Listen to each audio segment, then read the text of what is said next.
Hi everybody, my name's Meg. I'm a peatland scientist. I'm currently doing my master's in peatland restoration at the University of Waterloo in Ontario.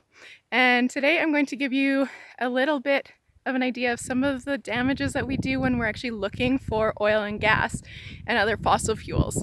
So it's not just the burning of fossil fuels that causes an issue, it's also looking for them, exploring for them, finding out where they are, getting to them, getting them out of the ground, getting them to the refinery for them to be made into things like gas for our cars and electricity for our houses.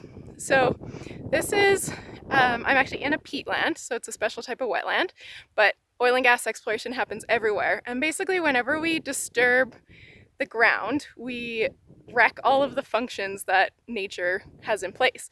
So plants, as you know, take up CO2 or carbon dioxide when they essentially breathe, and then they convert it and release the product as the byproduct as oxygen. This is important because CO2 is one of the big greenhouse gases in the atmosphere, which create a layer that traps heat inside the atmosphere instead of it being able to escape out into space. And this is what causes what we call the greenhouse effect, and then in turn global warming. So I'm actually standing on, these are called seismic lines, and this is one way that we find oil and gas in Alberta and across Canada. But basically they are long, straight grids of lines that we cut so that equipment can go through and look for oil and gas under the ground. So basically they're called seismic lines because it's a seismic process that they use, so that they send sound waves into the ground, and then much like echolocation, bounces off the different formations underground, and then at the surface it can be captured and actually read and then mapped. The underground can be mapped. So this is how then they can see if there is oil and gas and if there's enough of it to actually go in and want to extract it or anything like that. So as you can see behind me, these seismic lines, they stretch for many, many kilometers. In Alberta alone, there's over 345,000 kilometers of seismic lines, and that's enough to go around the world just over 3 times. So that puts in a little bit of perspective, and that's only Alberta. We do this all over Canada through all sorts of systems. We do it through the peatlands, we do it through forests. You can see behind me in the background where all those really tall dark trees are. That's where the peatland ends and it goes into forest a little bit. And if I spin you around here, you'll just see how, there's one of my awesome field assistants doing some work for me while I film. But you'll just see all these seismic lines and how far they all go. And then you think about this being all over Canada. So it adds up. And in the past, we always thought that seismic lines would recover and grow back on their own because, you know, they're long, but they're really narrow. So the trees should be able to come back and regrow and everything. It shouldn't be a problem, right? But these lines that I'm on are all 30 or at least 30 or 40 years old. We're not sure exactly, but we know they're at least that old. And as you can see, there's no trees. So as I mentioned, one of the issues is that disturbed land actually releases more greenhouse gases because you take away, especially the trees, and those trees are all made of carbon. That's all stored carbon. And from CO2 that they've taken up from the atmosphere and nutrients that they've taken up from the ground through their roots. So all of these trees that are missing here, multiplied over all of that area across Alberta and Canada, is a lot of carbon that we lose. And then on top of this, when we change the conditions, we essentially mess up Mother Nature's systems, and we create the conditions to produce methane is the most common one. So when we take out all the trees and the equipment runs through, it compresses the ground and actually makes it a little bit lower than the surrounding, which also makes it wetter. And under wet conditions, CO2 isn't produced because there's no oxygen. That's second part. It's carbon with 2 oxygen atoms attached. And if there's no oxygen, they have to use something else. So in this case, methane is produced when they actually use hydrogen. So methane is CH4. So carbon, for every carbon, there's 4 hydrogen attached to it. And then that basically seeps up and either comes out as diffuse, so very kind of stable across in very, very small particles, or it'll actually come up as bubbles. And we actually see bubbles come up in wetter sections on here, and there's lots of people who actually measure them. The scientific word for bubbles, if you want to know, is ebullition. So it's your word for the day as well.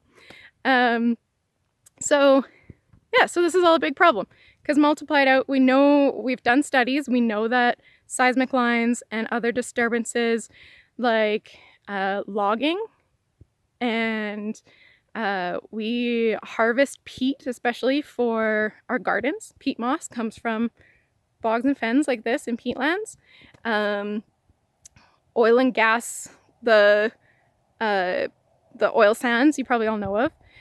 So all of that, anything that we do that disturbs the ground and takes away vegetation and exposes all that carbon and changes the processes and takes away the protection that's actually holding it all in, that all contributes to our greenhouse gas budget and how much we're releasing.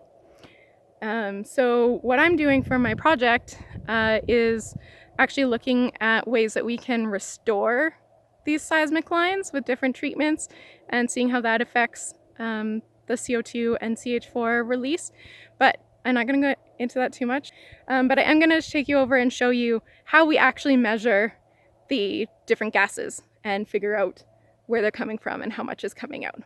So to actually measure how much CO2 and methane is being taken up or produced, this is our fancy machine here. So it's called a Lycor, and basically what happens is it draws air in through the tube.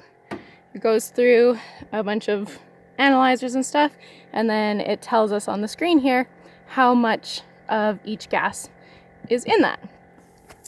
And so I had mentioned about plants photosynthesizing and taking up CO2, and then the soil respiring CO2 and methane, and how we actually measure that. So if I put a clear chamber like this one on the collar, the light can get through, so the plants are going to be photosynthesizing and taking up CO2. Then if I put a dark chamber like this one on, the plants can't photosynthesize, but the soil will still respire and release that CO2 and CO2 and methane. So then we can measure the difference between the two and figure out how much is the plants and how much is the soil. So now I have the dark chamber on here, and basically now all of the gases that are coming off are being trapped inside there, and the concentration is building up. So then you can see here, this is actually measuring them as they go. So this one here is CH4, that's methane, and then the CO2. So as you can see, they're both going up. So methane is being produced from the soil, and so is CO2. And if we let that run for a little while, we can actually see how much is being produced and how quickly it comes up. Then we switch over here to the light chamber, meaning that the light can get through and the plants are all photosynthesizing. Now if we look again, our numbers should start going down for the CO2 at least. See, now 343, 41. So it's going down because now the plants are able to take up CO2 again, and they're actually taking up more CO2 than is being released from the soil. So the CH4 though, the methane, you'll see, is still pretty high, and it's still going up a little bit, and that's because methane isn't influenced by the plants or by light. It's going to be produced anyway, regardless of what we're doing on it. So even though the natural areas still emit CO2 and methane, the disturbed areas are actually emitting more. So that's how we know that disturbance due to oil and gas exploration and extraction is actually contributing to greenhouse warming. And my research so far has showed that the the lines are emitting, the seismic lines here that I'm on, are emitting more CO2 than the natural areas next to them. And I'm actually specifically looking at ways to start restoring these seismic lines, so bringing them back so that the trees can grow back and they start actually taking up CO2 again and storing it instead of releasing it. So there is a little activity that you guys can do to simulate the CO2 cycle, so how the plants take it up and so they photosynthesize, and then how the soil respires it and breathes it out, and how it actually kind of circles around, and how in an undisturbed system that's all working properly, they actually balance out. And that's by building a terrarium. And I'm going to collect some materials while I'm out here, and then I will show you how to put it all together when I get back. Okay, so now we're back in my kitchen. I've collected some materials to make a terrarium, and I'll show you how to put it together. So I collected everything from out in the woods where I was working, but we'll give a list and a link to all the materials you need so that you can actually collect all this stuff at home and in the city. But first thing we need is some sort of glass container. So the lid can be solid, but the container has to be glass. This is just a pickle container. So this one's pretty small, but you can do whatever size you want. You can also buy a glass jar from somewhere, or whatever suits your style or whatever you have around. I just like using things that I have around the house and that keep it out of the garbage. So first thing you want to do is you're going to need some soil. And we're just going to make a layer, because we're basically making a little ecosystem in here. So we're going to add some soil to the bottom. Doesn't have to be a lot, just enough for your little plants to have something to pull some nutrients from. So I'm going to do about that. And because this one is pretty small, I'm not going to put a whole lot. I did collect a few little plants, but I think now looking at my container, a lot of them might be too big, so I might not use some. But I also grabbed some moss while I was out, and you can find mosses in some like greenhouses and things. You can collect it from outside, from around around in nature, in the woods or whatever. Just make sure that you grab a little bit of whatever it was growing on. So this stuff was growing on the ground in the dirt, so it's got a little bit of dirt still in the bottom of it. If it's growing on a log, make sure you take a little piece of the wood that it's growing on as well. And then basically all we're gonna do, a spoon or a fork, chopsticks, anything like that works pretty well for this, is just place it in there where we want it and make sure that it's sitting down in contact and kind of nice and snug in there. I think this little guy might, if you're collecting plants, make sure that you're collecting it from somewhere that, one, you're allowed to, and that you're not taking, if there's only one of something, it's usually a good idea to not take it, and make sure that you get the root system. I'm just gonna stick this away. He's a little bit big, but I'm gonna put the stem down a little bit, because plants are super adaptive, and he'll be able to grow even if I bury the stem a bit.